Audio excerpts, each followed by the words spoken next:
it's Miss Alejandra from the Westland Public Library. July is Culinary Arts Month, so this entire month we are spending some time in my kitchen since this is WPL at home and making just some really fun treats, really fun things to experiment with and obviously delicious to eat. So today what we're going to be doing is a build your own mac and cheese. So I've already got some stuff prepped. I've shredded some cheese, so I used cheddar and white cheddar. I prefer mild, but of course you can use sharp if you prefer. I've got about 3.5 to 4 cups or so, and I also have an extra block in case I need to add more. That is entirely up to you and how much pasta you're using. I'm using about, I would say, 16 ounces of cooked pasta. Like I said, that is entirely up to you.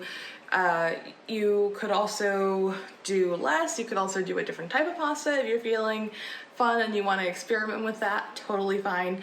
That would be really fun to do. I also cooked the pasta already. So I did that and I left it just a couple minutes shy of perfectly al dente, only because it is going to have to go in the oven and we don't want it to get too mushy. So let's keep going with the next part, putting the mac and cheese together, and then we can focus on our toppings. Okay friends, so I've got this just heating up over low heat. I've got a couple teaspoons of butter that I'm gonna throw in there and melt, and this is gonna be for the actual like cheesy mixture. So we're gonna do that right now. So just melt the butter. You'll also need a little bit of flour once this is melted, only because that's gonna help us actually get it a little thicker and also make sure that it sticks together nicely. So as you can see, I'm just melting the butter around. Feel free to add more if you'd like. This should be plenty for the amount of pasta that I'm making.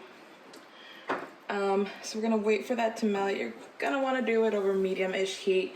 So the original recipe calls for whole milk and heavy cream. I don't have any whole milk, and I actually don't have any heavy cream either. What I do have is some half and half, and I have done this before. That works perfectly for me. Feel free to, use whatever kind of milk you'd like, or a different kind of milk substitute. Anything is fine. This is also the pot that I boiled the pasta in, so that way it makes it a little easier. Cleanup isn't quite as difficult or as long.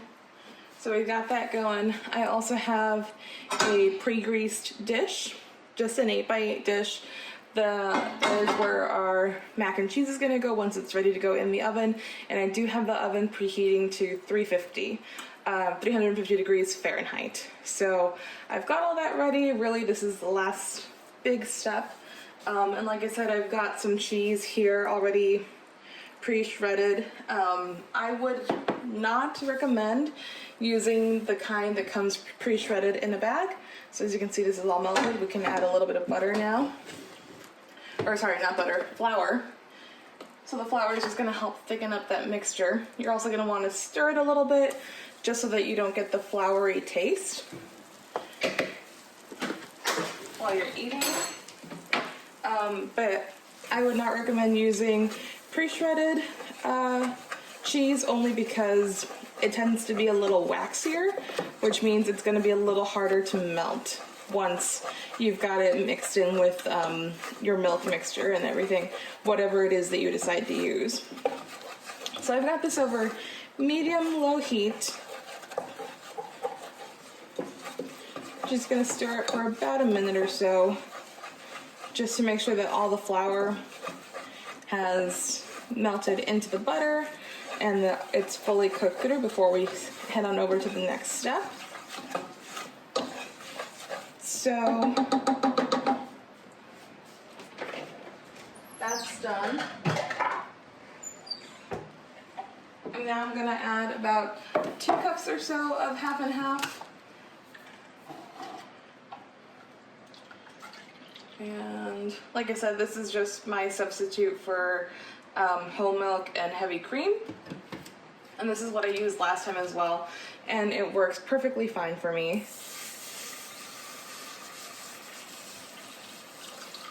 So I would say how much you need will depend on what you're doing and how, I'm just gonna add a little bit more, how gooey you want your mac and cheese to be. If you want it very gooey, not so much, entirely up to you. So now I'm gonna let this simmer. I'm not gonna wanna bring it to a boil, just let it simmer for a little bit. So we're just gonna keep that on here for a few minutes. Once it's starting to bubble up, I'm gonna add in my cheese, and then we can add the pasta back in. Of course, don't forget to use salt and pepper to taste, however much you'd like, or if you wanna skip that entirely, it's totally up to you. I'm gonna go ahead and leave this simmering, and I'll show you guys what it looks like once we're ready to add the cheese in.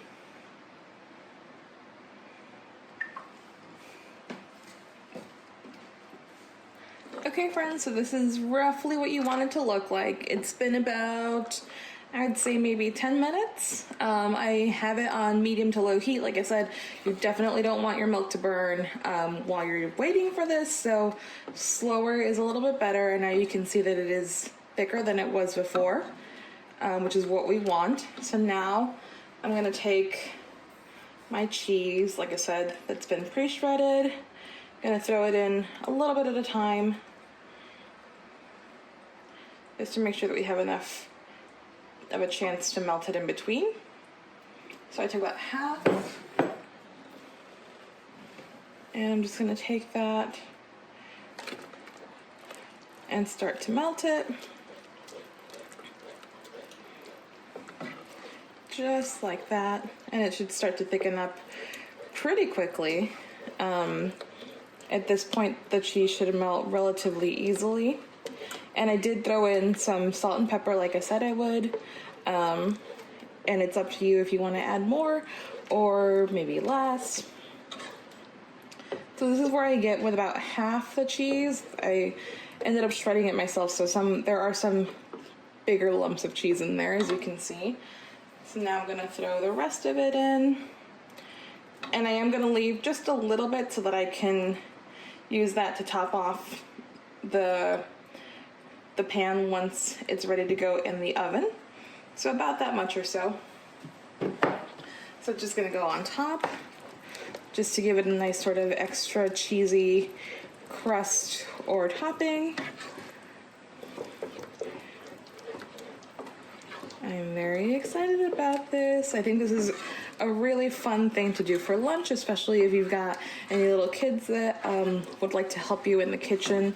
I think mac and cheese is a really yummy staple food to learn how to make, and it's not very difficult. And it does take some trial and error, especially when it comes to melting the cheese, only because, you know, if you burn your milk, then that's one thing, and then it can go wrong easily, but once you learn how to make it, it's so yummy, and it's so much fun to do, especially when you've got a lot of toppings like we're gonna do after this. So this is just a very basic recipe because we're gonna throw a bunch of stuff in, and having everyone make their own mac and cheese plate is just a lot of fun. All right, so now that the majority of the cheese is melted, I think there's still some lumps in there, but that's okay. I'm gonna throw some of the macaroni back in. This was just sitting since I cooked it a little bit earlier.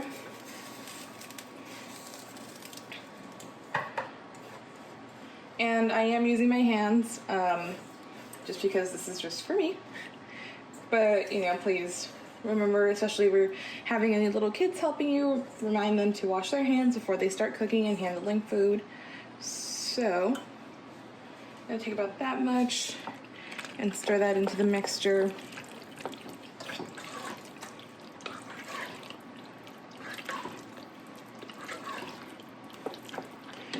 Take a little bit more.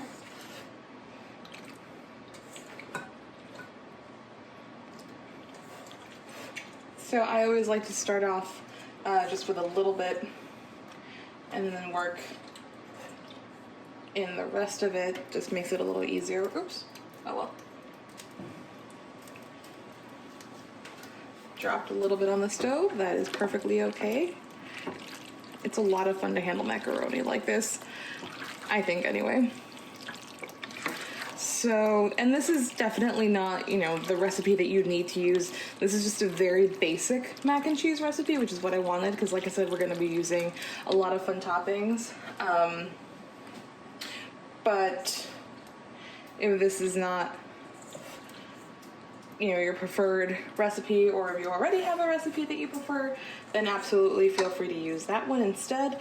I'm sure it'll be delicious. I might have made too much macaroni, but that's okay. I'll just have extra mac and cheese. Then definitely feel free to use that one. This is just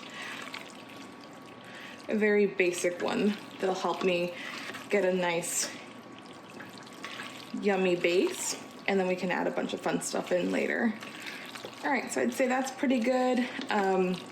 Definitely feel free to add more cheese. I'm actually gonna make cheddar one of the toppings, so I'm okay with how this is, only because we're still gonna add the extra cheese to the pan. And I still have some mac and cheese for a topping, so I'm gonna add a little bit more pepper at this point, and maybe just a little bit more cheese, or sorry, salt. Be careful not to add too much, because you know the cheese will have some salt already, so take that into consideration. Okay, and I think we are ready to put that, oops, sorry.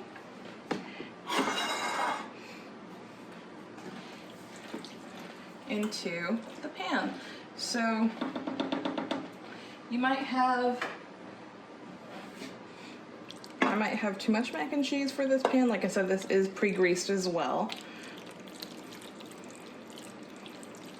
And that's just gonna make it a little easier for me to get it in and out of the pan, make it non-stick. Ooh, that looks really good.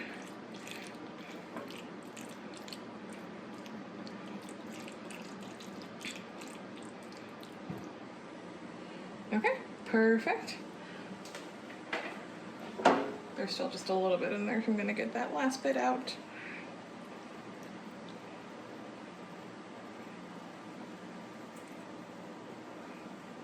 Just like that. Okay, so I am actually gonna top this with a little bit of paprika, and then the extra cheese mixture that we have, only because I think that'll give it a really yummy flavor. So just a little bit of paprika, not a whole lot. And then the cheese, and this is just a mixture, like I said earlier, of regular mild cheddar and white cheddar. And that's the same mixture that I used for the rest of it. So I'm actually gonna put this on a cookie sheet, only because it is obviously quite full. So this is gonna go on a cookie sheet, and I'm gonna put it into the oven for about a half an hour or so. All of this is perfectly cooked now, so really we're just waiting for the cheese to get bubbly and melted. Like I said earlier, I have my oven set to 350 degrees Fahrenheit. So I'm gonna put it in there for about a half an hour or so. In the meantime, I'm gonna get working on making our toppings. I'm gonna make some bacon right now that I have cut into tiny pieces, and I'll show you guys the rest of the toppings when we're there.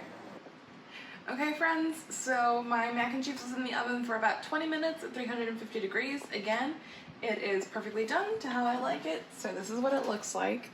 And then for toppings, we've got a bunch of really good stuff. I've got some broccoli cut into super tiny pieces with just a little bit of salt and pepper, some more shredded cheese, some bacon, jalapenos, and then this is Doritos. I used the spicy nacho kind, but you can use whatever you'd like. So now is the fun part. You get to build your own mac and cheese plate. So I think I'm gonna start off with some jalapenos over here. Maybe a little bit more. Definitely some Doritos to give it a little bit of a crunch. Some cheese. This looks really good.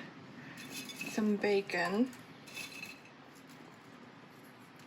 And I'll do a little bit of broccoli as well, just to add some more healthy stuff in there.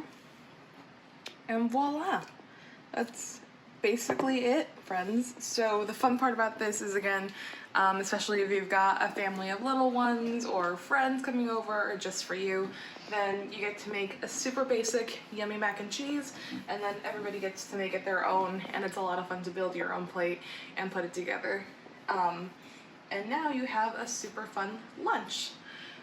Or dinner, I guess, if you want to do this for that. This is for lunch today. So thanks so much for spending time with us. Don't forget to subscribe to our YouTube channel. We post every week. And thanks so much for spending time with me at home. Bye, friends.